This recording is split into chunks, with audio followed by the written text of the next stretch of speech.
This is Sukriti Narayanan reading your favorite stories from Chandamama. And this edition was published in 1955 in the month of July. And the title of the story is The Comet. Let's get into the story.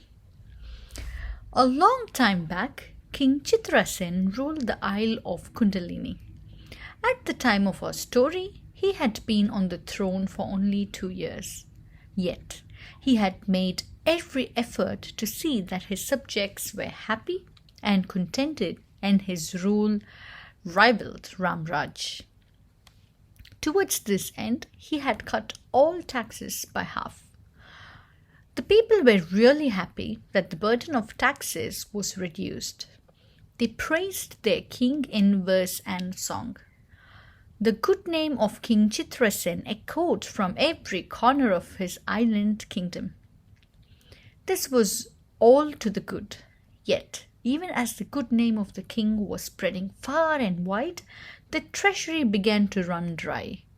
As the money dwindled in the royal coffers, the administration became topsy-turvy.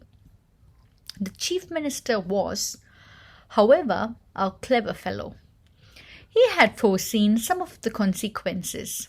He had also been warning the king time and again. Only the king was bent upon doing good to his people, and the minister's word fell upon deaf ears. So ultimately, the minister had to give up. Now the treasury was quite empty.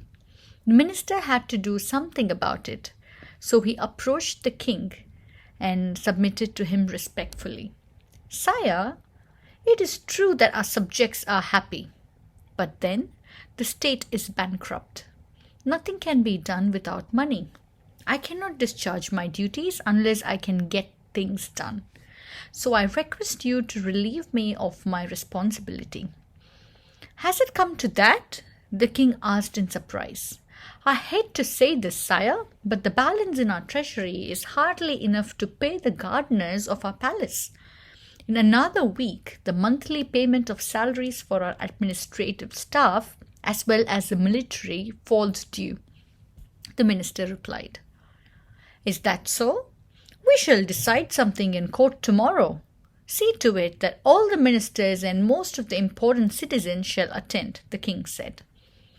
The minister nodded his head, but he could not guess what the king intended to do. Promulgation of new taxes was the only way of averting disaster. Holding court was going to solve no problem, the minister thought.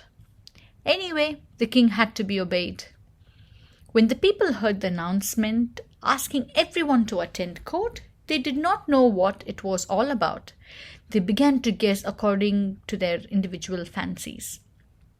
Some people actually went about saying, "Mark my words, the good king is going to do away with all taxes this time." Quite a few credulous people believed this rumor to be true. Next day, the court was filled to overflowing with many ministers and other officials, as well as many important citizens. King Chitrasen entered the court and sat on the throne. At the king's command, the chief minister addressed the gathering with these words. We have had the fortune of being ruled by a kind and charitable line of kings. They have always treated their subjects as their own progeny. The taxes that were levied on us have always been purely nominal, but even these have been reduced by half in the present regime, as is known to one and all of you. Now has arisen the question how to administer the land with such meager taxes. Someone stood up among the crowd and asked the chief minister, is it necessary to tax the people in order to carry on with the administration? This question amazed everyone.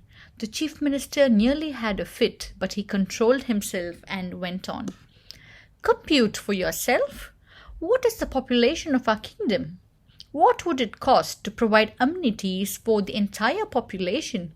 The sick need medicines and treatment. Growing child requires education. Any moment, enemies might attack the land and our defense forces must be there to protect us.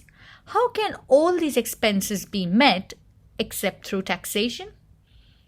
Where else are we to look for funds to provide our people with all these amenities? It is the duty of every citizen to understand taxes and their purpose. At this point, the king interrupted the chief minister and said, "What the chief minister says is quite true. But it is a matter of doubt whether we can restore the old taxes and collect them easily." There were whisperings all over the court. One bold fellow stood up and said, "Your Highness, you should think twice before you increase the taxes again. For one thing, it will be a great blow to the good name you have achieved far and wide. It is not a small matter that a king should go back upon his own word. Think well, Your Highness, think well." The king could see that there was some truth in these words. It was out of the question that he should restore the reduced taxes and lose the good name he had been earning ever since he ascended the throne.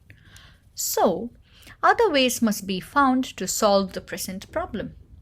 We certainly do not intend to go back upon a decision which was once made, he said.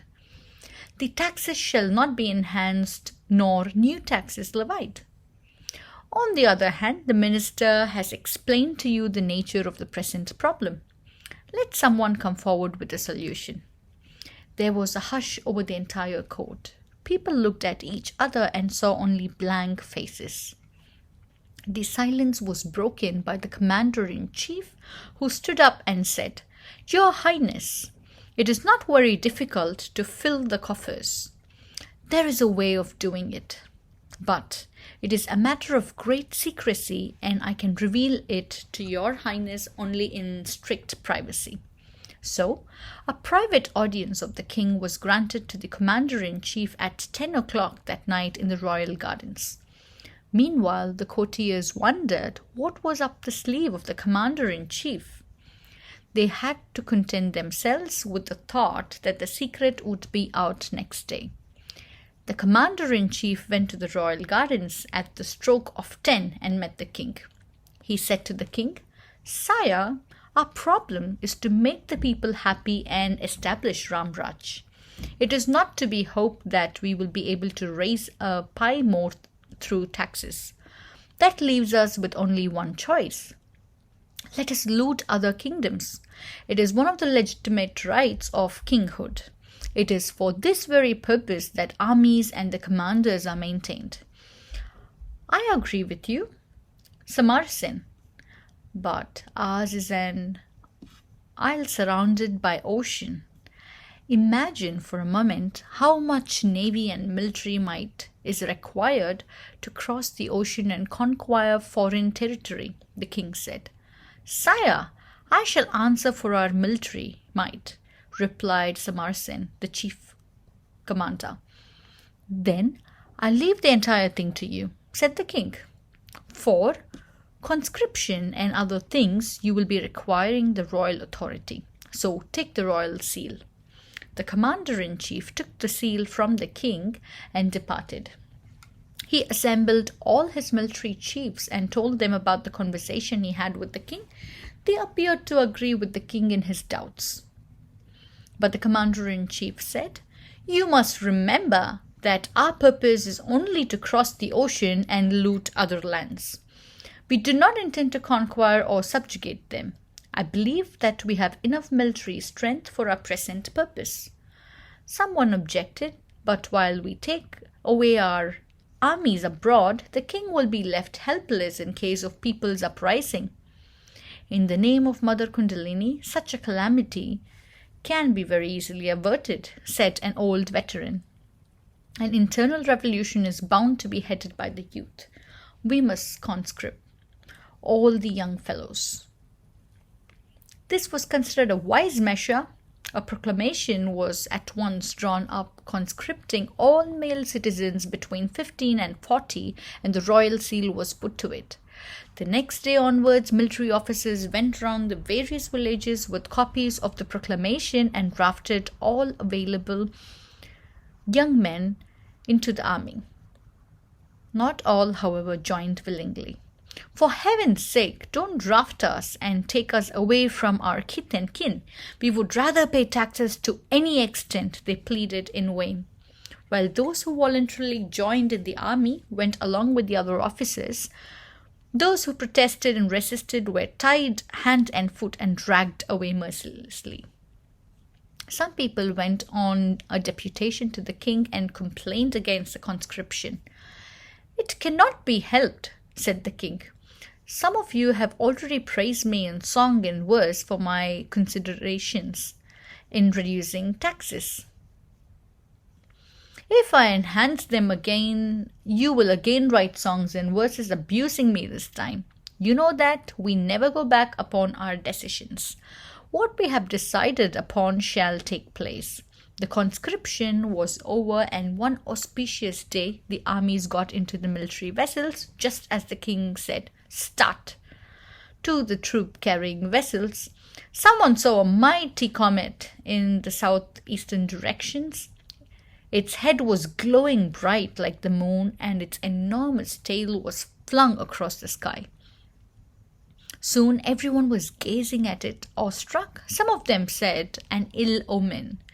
The court astrologer too considered this as a bad omen and suggested that the boats should postpone their voyage and a more propitious time be chosen. The commander-in-chief scoffed at this and said, "I never heard such nonsense in my life. We have got the bravest soldiers in the world. What harm can the comet do to them?"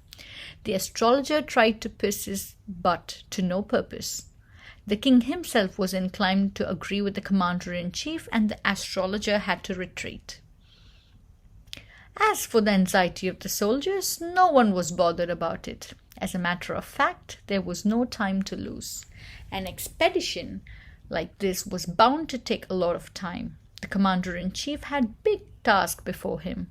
He had to cross the ocean, fight his way into other countries, loot them, and come back. Then only could the coffers be filled and the economic crisis averted. That was the reason why the commander-in-chief ignored the ill omen. The king too supported him for the same reason. Finally, the commander-in-chief gave the orders, and the ship, setting sail, headed southeast in the direction of the comet. Let's see what is happening with the story in the continuation of the comet in the next episode.